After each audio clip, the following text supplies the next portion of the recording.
Magandang araw mga kapede range. Natatapos ko lang magpakain ng manok.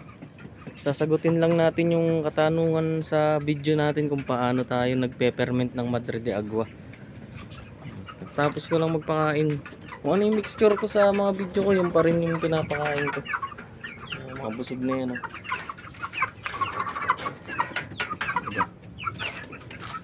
Ito mga crossbreed. Crossbreed na to. Crossbreed ng Asel Cross Native, Asel Kabir.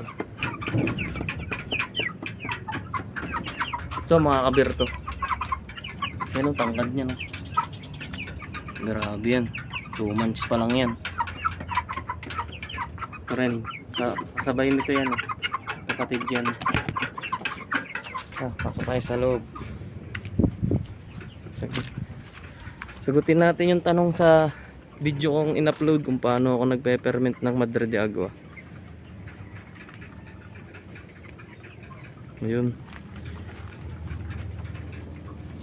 Pine-ferment ko siya ng ng 1 linggo. Pero mas maganda kung mas matagal pa dun sa 1 linggo. Kaya ako ginagawang 1 linggo dahil maagad yung mga Madre de Agua ko eh. Kailangan kong ipakain kaagad ng 1 linggo pa lang na-peppermint yung Madre de Agua ko. Kasi pagka hindi ko pinakain kaagad yung mga Madre de Agua ko na to, mauubos yan. Mauubos siya. Kaya 1 linggo pa lang pinapakain ko na. Pero mas maganda kung 1 buwan i-peppermint para mas lumabas yung mga good bacteria.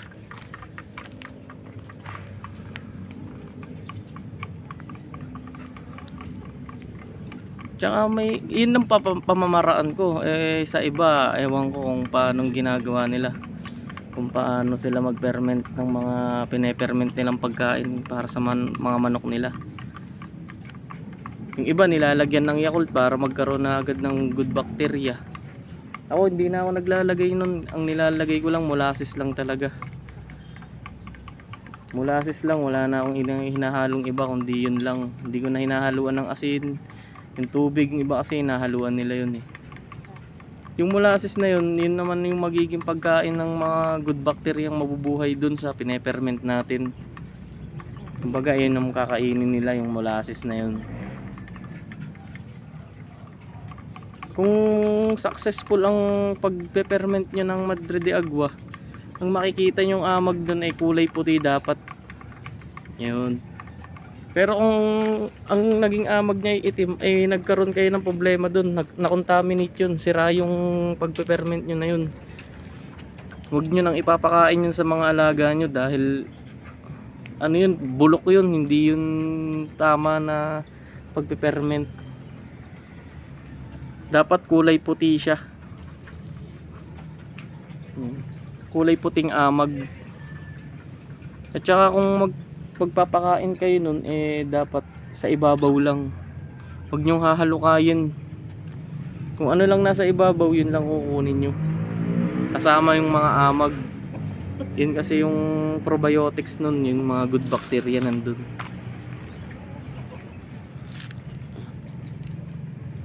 Tsaka yung paglalagyan nyo dapat malinis na balde. Mas maganda kung may plastic. Naka-plastic siya tapos ilalagay sa balde. Mas maganda yun. Ako kasi wala akong malaking plastic eh.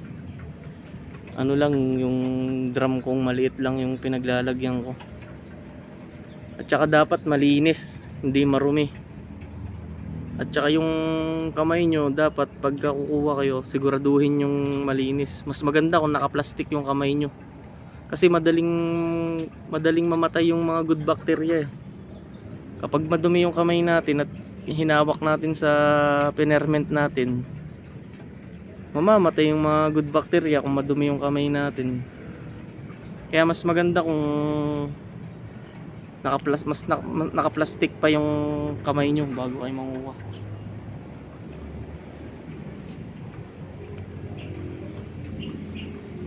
Ilang taong ko nang ginagawa yun. Maganda naman sa manok talaga.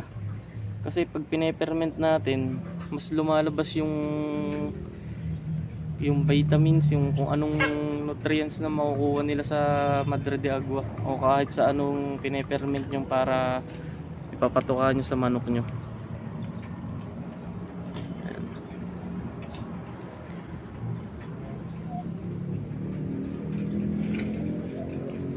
Yun lang, ganun lang yung pamamaraan ko kung paano ako mag-ferment ng Madre de Agua. Ang importante lang naman dyan, dapat malinis yung paglalagyan nyo. Dapat hindi nyo bubuksan yung pine-ferment nyo. Hintayin yung mag 2 linggo o ilang linggo yung ipe-ferment. Tapos pagka kukuha kayo, gumamit kayo ng kamay na naka-plastic. Huwag kayong gagamit ng bakal kasi ang alam ko na mamatay sa metal yung mga good bacteria eh. Kamayin nyo na lang na may plastic para sigurado kayo na hindi masisira yung pinerment nyo.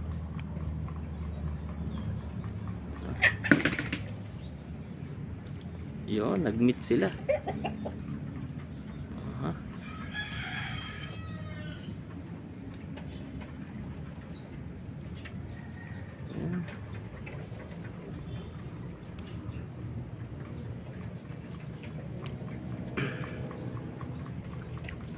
Sana nasagot ko yung katanungan mo sa comment mo sa kung paano mag-ferment.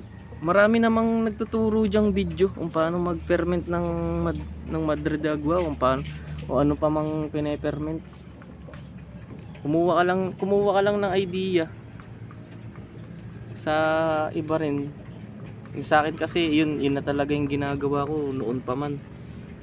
3 years ko nang ginagawa yun. 3 years na rin ako kasi ako nagmamanok eh. Minsan nahaluan ko pa ng malunggay yun, yung Madre de Agua. Malunggay, yung dahon ng ipil-ipil, saging, katawan ng saging, yun minsan ganun nilalagay ko. Oregano, yun mas masustansya pag may oregano pa.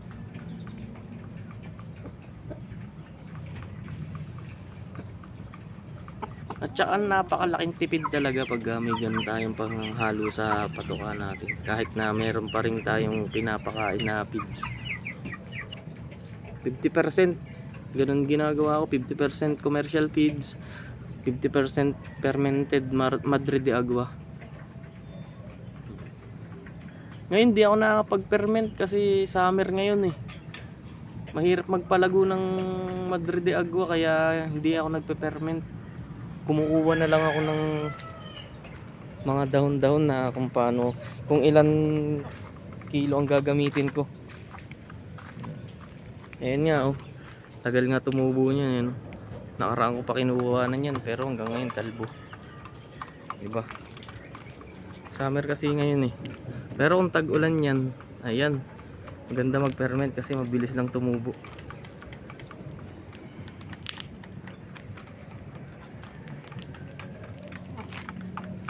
Mga busog na tong mga to.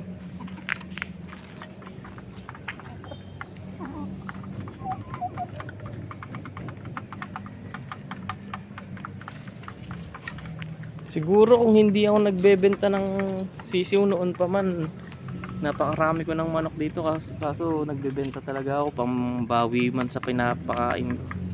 Pambili lang din ng patuka.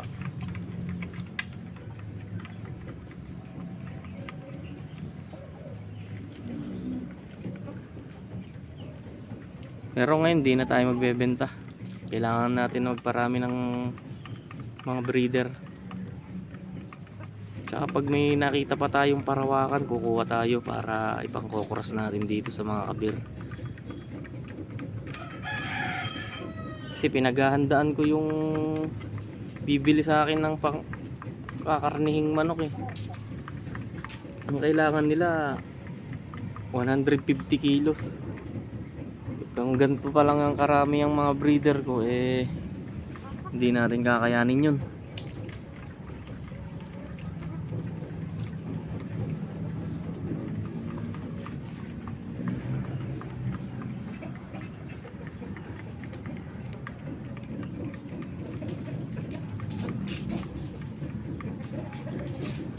Hanggang dito na lang mga kapeda range.